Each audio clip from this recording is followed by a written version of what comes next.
Hi Ramesh, How have you been? I'm been very good. How have you been? Congratulations on 2 years at High Performer. Thanks. Wish you the same. I think it's been a fantastic journey together. Absolutely. Can't ask for more, both in terms of the experience, learning, and the kind of team and people we have been able to connect with. Thanks Absolutely. a lot. Again, many congratulations, and to us and And- to the team. Yeah, and for the more to come. Absolutely. Lots to come. Very grateful to everyone around us who've been supporting us. 2 years is obviously, we know that it's a long journey, but every year when you have that, when you complete a mark, Yeah. you take a step back, or you sit down and you think about all the things that have happened. It's all been worth it, right? The frustrations, the downfalls, what we've not been able to do is on one side, but that's just the 5% of things. But if you see the 95% of things, it's just been uphill for us, because from zero, as they rightly say, it's only going to be up north, right? So a lot of things, grateful for the team being formed, grateful to some phenomenal times that we've had with the team. We had a lovely offsite, brought the entire team together. We didn't even think that we'll have a great hackathon in some sense, right? It was just an idea yet again that came that stemmed from our coffee morning, and from there to see how did it go for you? How do you think it went? Yeah, that was in fact it was really the way it all came together, right? Shows that we were probably evolved as As a company. And it's like when you have a kid and you see the kid go out in a stage in one of the school programs, you'll be surprised. Hey, the kid is growing. So I had the same feeling. I'm Very sure true. that would say it all. That was a feeling, but I think it was phenomenal. It still feels Yeah. we're just getting started. Correct. I can't. It's hard for me to believe it's our second anniversary. I'm sure it's a very long way to go with all the things happening. Correct. Around us, Absolutely. I think in the age of SaaS, when you're starting a SaaS company, when you probably started a SaaS company 10 years back, you wouldn't have felt the speed, right? You would have felt for, hey, who hits the first million? Who hits the first 5 million? That was a different race as compared to where we are right now, right? Every company is evolving. Every company is trying to bring in AI. We are natively AI. And like you rightly said, just to see some of our colleagues come and present what they have in mind for next is just mind-blowing. Yeah. And the speed at which, of course, our product is growing, and to see the ecosystem evolving, it's just phenomenal, right? And this brings us to this topic that you and I have again had over coffee, and I thought it would make for a good podcast topic. We couldn't have thought about this right now, like what's happening right now. We couldn't have spoken about it even a year back. And when I just look at the stock of HubSpot for the last 6 months or so, it's fallen over 40%.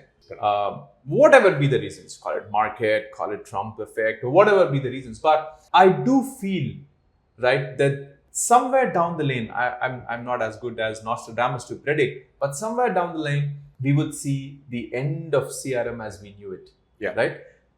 With someone who's built a CRM ground up, with someone who's probably looked at every artifact, someone who's compared yourselves to HubSpot and everything else under the sun, where do you think we are heading to, Sri? So it's a very timely question, Ramesh. In fact, I would go back and give you the credit. I asked this question to Ramesh 3 years back when we were trying to start High Performer. I said, hey, Ramesh, do you think we should start CRM again in a different angle? Ramesh said, Sri, let's wait for a few years. I don't think CRM would not even prevail, right?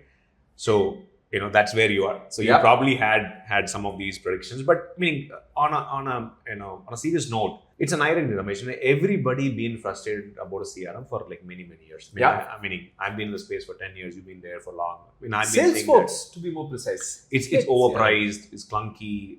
Nobody updates it. It's just a giant database with API. So that is the key USP. In fact, most of the time, people use CRM when they become larger. They started using it when they were early, but they graduate, they start using a CRM and they become large, primarily for the system of record. Correct. And for the API, right? So that is what it is. So now the market seems to be catching up for it, right? Specifically the operators, have been quietly, trying to basically boycott, I would say, disregard CRM, because they now are trying to get to the essence of it as a system of Correct. record and API driven, and now the whole world is changing around these two things, right? Very true. The one another angle to that, Sri, is as clunky and all is there, right? The way people have always been talking that we try Correct. to make CRMs more slick, more fast, Correct. more intuitive. But a CRM is a CRM is a CRM is a CRM, right? But very interesting conversation with one of the large enterprises that I was talking to last week, one of our prospects. Correct. Hundreds and thousands of employees, right, that we have. Okay. And I said, hey, you know what? We can update your CRM, right? And I was like, hey, can you give us a few companies that the person just said, hey, Yeah. you must be joking. Let's make the call more productive, because a CRM at the end of the day is just for management and dashboarding, right? It's not the essence of the sale, or it's not the essence of what the salesperson thinks in a company, right? So most CRMs, I think, are going towards the fact that let me just have something for the record for management reporting. Okay. A lot of times we use the whiteboard, Sri. Like Most of the you time, talk yeah. about it internally, right? Yeah, We use the whiteboard to still write the names of our prospects, and we're maybe too young in it, but I don't know. But that's the best way I get to know what the pipeline is. Correct. Right? Now with that, with CRMs just being there for, we've seen a lot of companies go back to Excel, Notion, smaller teams, right? It's expensive. There are a number of licenses. You have to buy license for this, you have to buy license for that. You buy 5 other tools that need to integrate, you have to buy 5 other licenses. So I think it's really hard to make things work for the sales team in a CRM. Correct. So now, if you just step back, Ramesh, right, and say, hey, why do people hate CRM? This has been like a most common topic being in across CIO revenue teams for many years, right? Now it is manifesting into very few reasons, right? I'll tell you what, right? One is outdated pricing model. Very true. Today, I think we pay per seat, when the usage is minimal, right? A startup like ours, we already are having close to 10, 12 licenses. Yeah. If you go look at it, when was the last time, Ramesh, you logged into a CRM? Right? I mean, I'm just saying, so it's an outdated pricing model, right? Bloated UI in UX, right? In fact, if you go back and look at I'm not logging in deals though. Yeah. Fair enough. But if you go back, the next big reason why people hate CRM is the bloated UI and UX. If you go back, even I'm to that reason, right? For all the CRMs built in the last 10 years, the only reason there is a new CRM in the market is because they want to get a new, the next generation UI and UX for a CRM. Yeah. Right? Salesforce has been there for many years, and most of the CRM which followed after that had only one thing together, is basically, hey, we will basically kill the bloat. So there are, another reason, one of the top 3 reasons is that ton of upsells just to make the system of record work for you. Yeah. Right? That has been the third one. And absolutely nobody is entering data into the systems of late. People have basically used CRM and 5 other tools to keep the CRM updated. No, it's very true, because I think, Sri, you're bringing in a good point. Imagine this, right? You're having a sales review per se, and it's usually about the pipeline. Now, if you have a pipeline meeting, it's about the client, it's about a customer, it's about a prospect who's coming. Correct. Either you talk about them or you talk about CRM hygiene. Correct. You have a 1 hour pipeline meeting. There's only one thing that you can talk about. Most often than not, because we have paid for a CRM, we end up talking about CRM hygiene. We're not necessarily talking about the customer and how to bring it in, right? So you're very... So in fact, these are the top reasons, right? Outdated pricing, bloated UI, UX, ton of upsell, a CRM is sold for you. You bought it, better use it. But you need to basically upsell with, different other tools to make it work for you, right? There is absolutely no manual data entry today. Yeah. There are CRMs used with 5 other tools to make the data, updated. The most important problem is that CRM data becomes stale, right? So these are the reasons. So what it means is that the worst part, Ramesh, is that the promise of CRM was the system of record, right? But imagine there is nobody's inputting the data, nobody's updating the data, right? What you're left is basically an expensive software. I mean, that is the common reason stated. And I'm not saying this all can be replaced. Some of them could be with the advent of a conversational UI from LLM models, etc. A lot of things are happening. But this is why people hate CRM. Yeah. Right? Very true. And I think the counter to that is also very true, because you talked about upselling. You're Correct. talking about enterprise selling for multiple years, Hmm. and it's a system of record.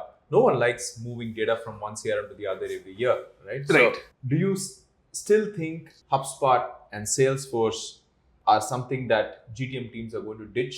Let's say even in the next 3 to 4 years, for that matter. It's very hard to, I would still say they would be still hard to kill, for a couple of reasons, right? You could add more, but top of my head, definitely there's an enterprise lock-in.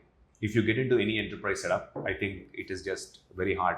It has to be set up really. There has to be the AI motion has to really displace it, or it has to become so less used, and like more importantly, the dashboards have to be gotten from somewhere else. Only then the enterprise lock-in go away.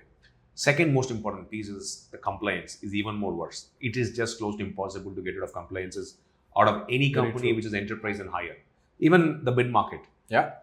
Third, which is very underrated, one of the most important reasons why CRM exists in enterprises and large companies is because the integration with the finance, the billing, and the support. Oh yeah, talk about that. Yeah. Right? Yeah. These three things is a key reason. One of the primary reasons why there is this whole story of the system of record, where I could go there and understand a particular customer end to end, is a very, very important piece. Yeah. Right? And it's unsaid, but the middle managers, I don't think they want to lose control. Right? And Very true. And I more think that's a great importantly, the point, reporting, right? These are the reasons why still people will use it. But I would say that's still very internal, right? It's not customer relationship management software, right? Anymore. It's not. It's very internal reporting internal management reporting software, right? So that's more like the way you're talking about it, right? Right now, and licenses being sold for all internal purposes. It's not about hey, how many customers can I sell you by the number of customers that are there online? Like that's not usage based. Like then you would go ahead and put it, but let's take another examples of how some of these companies, Salesforce, HubSpot are here to stay. Correct. There is a lot of invention, discovery happening to say how we can, from a UI perspective. But there are also companies like, I think there was some thread where I read where Klarna ditched their CRM. Klarna ditched Salesforce. Correct. It's a good thing. They probably came back. I don't know. It's good in a way because that's the right intent. People are showing the intent that you don't want to buy bloated software every time. But there are also customers, very smart customers whom we see, who are stitching together these connections to make it work for the sales teams. Right? Correct. A lead comes in, you get it enriched, it's pushed to Slack, and then automatically updates into CRM. From there, there is a change that happens. You're able to bring that back. So you see now the CRM is just a small spoke. It's not like the main hub anymore. And these connections with Notion, spreadsheets, that's probably becoming more and more relevant, right? So because they just get the job done. What do you think? Ramesh, if you look at it, right, I think the Klarna is a very good example, right? But if you in general look at it, no enterprise GTM team is going to switch out of Salesforce or HubSpot in the next few quarters. Yeah. Right. But prior to this AI motion, the way we didn't know that AI would evolve in this form and shape, right? Prior to this, even if somebody were told that, hey, will CRM be replaced in the next decade, I would have said no. But today, I would say from a decade, this is about a 2 to 3 years of an episode right now. Yeah. Every company which is going to up for an upgrade of their CRM would look for alternates. Like you exactly said, they would probably bring in together a bunch of tools like, add table, read tool, like the Mondays of the world, the Notion of the world, segment, and put something together and build a system of intelligence on top of it and would deal with it. But Klarna was early. They tried to, ditch Salesforce, but they failed. But their intent matters. The intent was, where they're trying to stitch together the whole system of intelligence with a lot more context and real signals are important. Having said that, right, I would even say, I think Ramesh, we spoke about this in maybe in our one of the podcasts where we said the Clearbit acquisition of HubSpot is important. Yeah. The Clearbit HubSpot, even when if you remember the conversation we had, it is not it's not an expansion play. Correct. It's a survival play. Correct. Right. That is where the market is moving. right? People are not going to basically do manual entry of email and phone or all of these So things. do you think that's not worked for HubSpot? It will take time, right? For example, a company like they HubSpot, renamed it Breeze. for them to basically roll it out. See, there is the difference, right? Having to build it natively versus having to integrate. You also have to basically deal with existing customers, migrations. It will take a few years for them, but the whole process is changing. Now, will HubSpot, will able to deprecate the whole UI and then put only a conversational UI, right? The conversation, I'm sure, they're going to have, these bets, right? Will they basically do an agent? Like, for example, if you go look at the agent.ai, there's already hundreds of agents being built by like Dharmesh and his team, right? So they are trying to bet multiple things. They're betting on agents on the one side. They're basically, they got the acquisition of Clearbit. They claim they have data for them to basically be not able to, store the data and not become obsolete. Correct. So they're trying to bring all of them together. But what it means, Ramesh, the reality, right? Here's the reality, right? In the next 12 to 18 months, right? 90% of the CRM data will be AI enriched or will be updated by an agent. Very true. Right? You don't probably look at sales folks getting excited in the morning to say, okay, let me go. Correct. So that will not happen anymore. That will not happen anymore. 90% of all the CRM data fields will be AI enriched or will be updated with agent in some form or shape. And it will happen in the next 12, 18 months, if not earlier. So what it means is that sales, SDRs, AEs, or any revenue team, or even for the data finance team, will stop entering data altogether in the CRM. Yeah. So does that mean CRMs as databases, that will still be the moat, or is that going to be moving away? Is that eroding? Because if the signals still exist out of the CRM system, yes, why do you even need a Salesforce or a HubSpot, right? Because the CRM still doesn't say that, hey, this guy has changed jobs. Why don't you go and call him? That's not a signal today that is being enriched automatically by Salesforce. It's just a dump of record. It did. Now, if that is happening, Salesforce is irrelevant. HubSpot is irrelevant. Correct. So I would say that's a scary part of a CRM vendor today, right? They're not dealing with churn anymore. For every CRM vendor out of the market, churn was the biggest problem, right? And they used to use integration and upsell and multiple other tools to make it, stitch it together. Yeah. So that itself is going to, backfire. Yeah. Now, every year, more and more teams starting their GTM motion without having a core CRM. They will hack it together, like all the tools you mentioned, and then they will use AI on top of it and see if that could basically scale them up. That is happening, and right? I think that's exactly where we are, and our band of companies that are getting built right now. Correct. So are you saying that the legacy CRMs would probably be the ones that die, and there will be a new breed of CRMs with a lot more intelligence, with a lot more signals, which will actually make it work for the salesperson? Correct. And go just beyond reporting. Is that what you're saying? I mean, in a way, that's what I'm saying is that the system of record is still very relevant for a company to run a business. Yeah. But will that be the CRM which is managing it is a question which will be answered. I mean, I think that's how it will happen. It could be as simple as an Excel sheet or a Notion table or a Monday.com table. It doesn't matter. It doesn't matter where it is. Or it might be even the existing systems. I might basically go open my Gmail and I will see an email coming from one of my agents saying that, hey, these are my deals and you want to update it and you don't update it. I respond to that, it is done.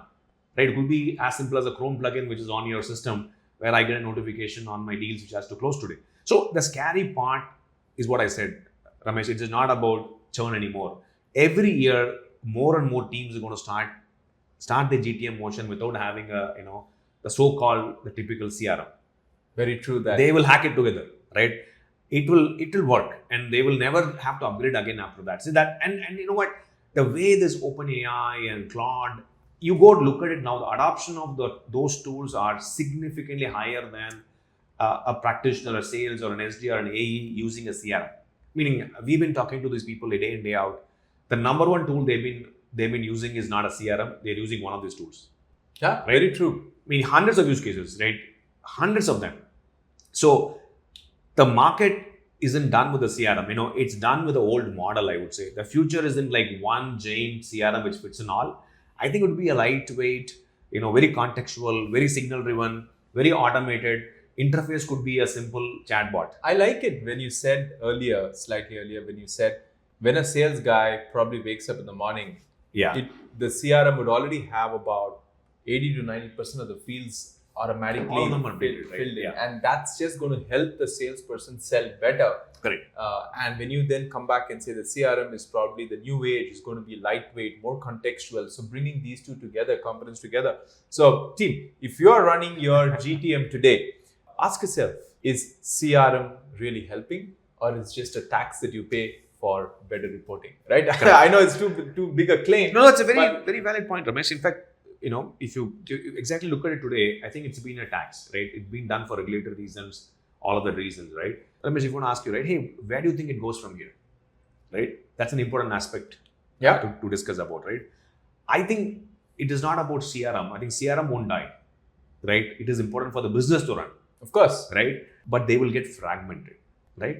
So what it means is that, for example, you'll get vertical CRMs or minis, I would call them as vertical micro CRMs, which will rise. You'll have one for healthcare. Within your departments, you'll have one for an SDR. You'll have one for your AEs. Yeah. There will be like vertical agents or apps which will be built, which you want to call them as, CRMs.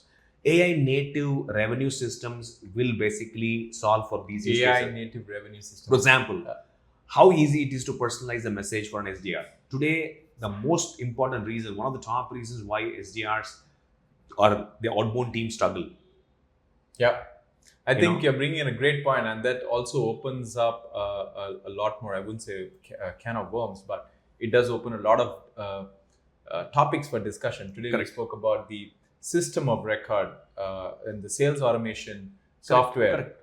The next level is the marketing automation software, and we'll probably that makes for a great podcast. I would basically say the marketing automation software is already declared dead. Oh, there you go. I said obsolete is declared dead. I mean, fundamental reason, Ramesh, even though we have CRM today, we still haven't. I mean, we've been talking to many companies the last 2 years, right? Hundreds of them. People, the number one problem they're dealing with is Let me ask you a very honest question. Let's see how honest his answer is. We haven't invested in a marketing automation. Correct. And we are sending over 100,000 emails. Correct. Right? Why didn't you insist on buying a marketing automation tool?